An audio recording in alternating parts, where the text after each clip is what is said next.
چې په ټول عبادتونو کې بهترین عبادت الله نه دعا غوښتل دي نن موږ الله نه دعا نه غواړو رسمي دعاګانې دي زموږ رسمي زموږ مړي وشه په فاتحه کې بس څو کسان بار ودرولي قاری صاحب مولوی صاحب د سورتونو ویل کله سوچت کې ولا سوچت کې تق دعاګانې د الله په دربار کې نه قبلې دي ویل چې اسه د دنیا رنگ دي ویل شي د دنیا سور برابر ولا دعا هغه ویل شي چې باغې کې اخلاص شي د حرامو نه بچ کېدلې ځان په الله نه محتاج وګڼي الحاح پکې جامع دي پاکي او لاسه به اوچت کړي ګونډې ماتې کړي د دعا نه د مخکې لږ مال خرج کړي تاکید پر دعا کې د الله د حکمت نه مخالف نه بل الله باندې حمد او رسول الله باندې درودونه وایي او تکرار پر دعا کې وشي د الله د نومونو سره ځان آشنا کې نور مؤمنان له دعاګانې وغواړي او دعا چې کوي د شپې په اخر یې څنګه دعا وکړه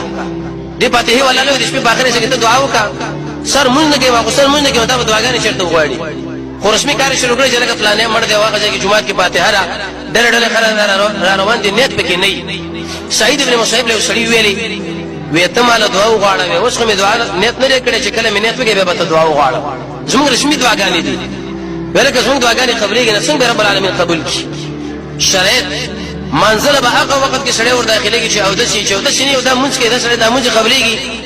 ابن تیمیه مولا فرمایي دله بل د قبر عذاب ورکړي زمون په دعا کې ډیر شرطونه الله او رسول ویلي دي علماء ویلي دي چې په دې کې یو کم شو رب العالمین زمون سره نه مني صمد ذات مستغنی